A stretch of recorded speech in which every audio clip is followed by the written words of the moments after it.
Bismillahir-Rahmanir-Rahim. This is the English translation of the Majlis of Hazrath Maulana Mohammadqamaruzzamansaheb, which took place on Friday before the Jumu'ah Salat, Friday the 28th of Rabi'ul Akhir 1446, 1st of November 2024. Hazrat Wala starts off by saying, Ad-Deenu an-Nasiha. Hazrat Wala is saying, friends, elders and most dearest ones, I have come here on many occasions, and even when I came here before, I was seated here. Today also I have come here. I have got no topic in my mind or anything. Listen, Nabi sallallahu alayhi wasallam said, Ad-Deenu an-Nasiha. Deen is actually wishing good for the next person, the well-wishing nature of a believer. Hazrat Maulana Alimiya Sahab also used to speak very, very concise. Here, the narration, اعملوا بطاعة الله واتقوا معاصي الله ومروا أولادكم بامتثال الأوامر واجتناب النواهي ذلك وقاية لهم ولكم من النار. So this hadith is very all-comprehensive. Allah Ta'ala has made me reach here. Allah has brought me here. So this i'malu bi ta'atillah, carry out your actions in the obedience of Allah. So your ta'at, your acts of obedience will be qubul at that time when you abstain from sins. Now here the end of the hadith, if you see, ذَلِكَ وِقَايَةٌ لَهُمْ وَلَكُمْ مِنَ النَّارِ, that will be a shield for you and for them against the fire of Jahannam. See, Allah Ta'ala is saying, فَمَنْ زُحْزِحَ عَنِ النَّارِ وَأُدْخِلَ الْجَنَّةَ فَقَدْ فَازَ. Whoever has been shifted away from the fire and given entry into Jannah, indeed has become successful. Our maqsad is this year. Allah Ta'ala has sent us here on the basis of imtihan and examination. After that there will be reward and punishment. We will have to give an answer about how we live this life.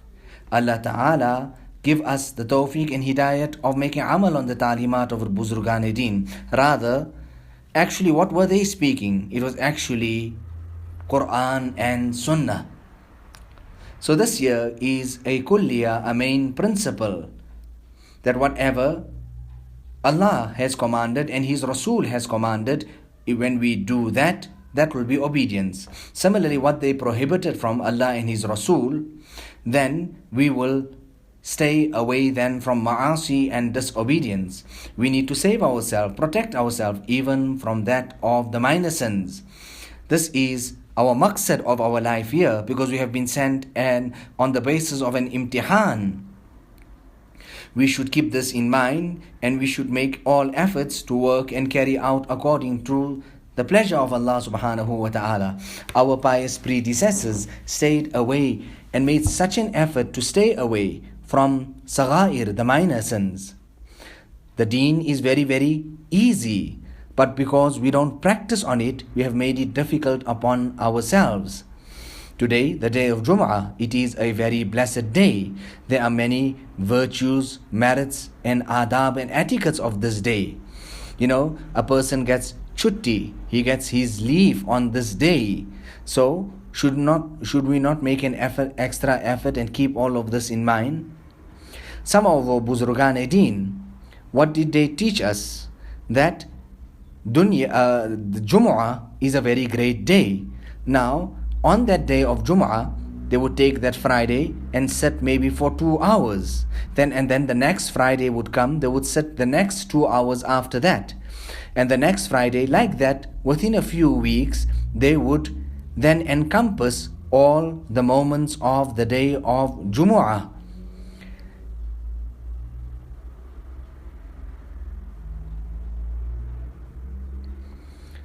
So this particular city that I have come to, this place here, is worth of being envious of. It is a very wonderful place.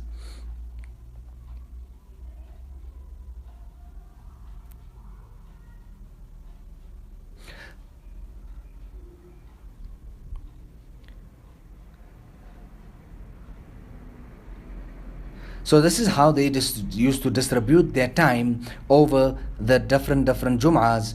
And I heard this from Hazrat Maulana Mohammadqamaruzzamansaheb. So, yeah, Jumu'ah, we have all come for Jumu'ah. Now, that is incumbent upon us. And for us to traverse and walk the path of suluk, we have to first make amal on the fara'id. Now, Allah Ta'ala also give us the tawfiq and the hidayat of making qadr of these ijtima'at and these gatherings. Allah Ta'ala make common and let it be far-reaching the spiritual blessings of this gathering.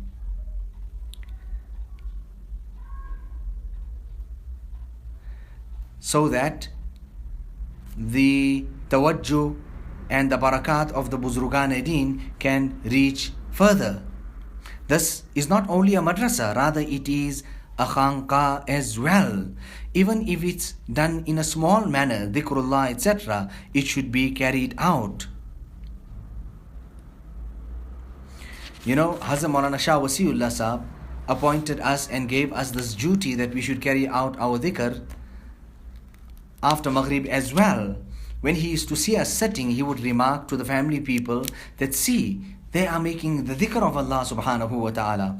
On one occasion, Hazrat Maulana Shah Wasiullah Sahab said to us, I'm going to take your imtihan. We all got to our kitabs and we started learning. He monitored us from the masjid to the courtyard to the khanqa, up and down. And after much time passed, he came to us, whereas we were thinking that he would be so pleased. He came and he said that I've seen you for such a long time and you are only engaged in this. Not one person could even stand up and read 2 rakat of salat, carry out some zikr of Allah subhanahu wa ta'ala. So this is also the function of the madrasa. Hazrat Maulana Qasim Sahab, Hazrat Maulana Gangohi, from their initial days, they carried out the dhikr of Allah subhanahu wa ta'ala. Hazrat Maulana Shah Wasiullah Sahab's tahqiq was also this. He said from student days, be focused and carry out the dhikr of Allah subhanahu wa ta'ala, so that when you graduate at the age of 22, 23, then at that time you will not be ghafil. Otherwise, if it's the opposite way around, you will be ghafil all that time. And then how would you become zakir? Don't separate the two, ilm and zikr. Because the madrasa is a markaz of dhikr. وَاذْكُرُوا اللَّهَ كَثِيرًا لَعَلَّكُمْ تُفْلِحُونَ. Remember Allah subhanahu wa ta'ala abundantly so that you may become successful. So these were all great people. But together with that, they were individuals of dhikr.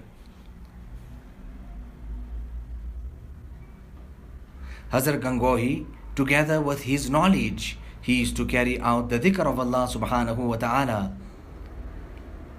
So, we should carry out the dhikr of Allah subhanahu wa ta'ala in whatever little capacity and amount we can. On one occasion, we were in Bombay, Kurla, and it was after the Fajr Salat, and Hazrat Maulana Shah Wasiullah Sahab was leaving to go somewhere. So I said also, let me come outside and greet him. When I came outside to meet him, and when his eyes fell upon me, he scolded me. There could have been some 50, 100 people there. But he scolded me at that time, and he said to me, did I not tell you to make dhikr after the Fajr Salat? What are you doing here? Allah Ta'ala give us that tawfiq.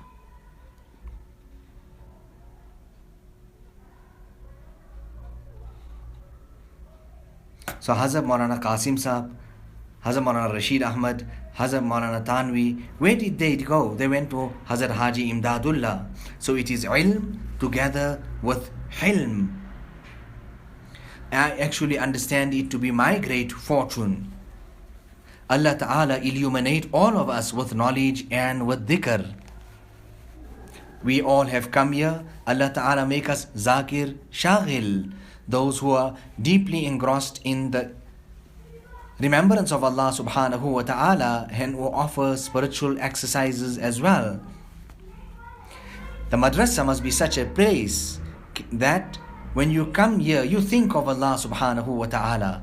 The madrasa is the place of the mashayikh. Put the habit from now, so that the habit can remain afterwards. So this is how our elders walked this path. Let us make dua to Allah subhanahu wa ta'ala. Allahumma alif bayna qulubina wa aslih dhata baynina wahdina subul as-salam wa najjina min adh-dhulumati ila an-nur wa jannibna al-fawahisha ma dhahara minha wa ma batan wa barik lana fi asma'ina wa absarina wa qulubina wa azwajina wa dhurriyyatina wa tub alayna innaka antat tawwabur rahim. Allah Ta'ala accept this sitting of ours. Allah Ta'ala give us the tawfiq and the hidayat of making amal. Allahumma salli ala Sayyidina wa Maulana Muhammad. Rabbana taqabbal minna innaka antas sami'ul alim wa tub alayna innaka antat tawwabur rahim. Bi hurmati Sayyidin Nabiyil Kareem sallallahu alayhi wa sallam.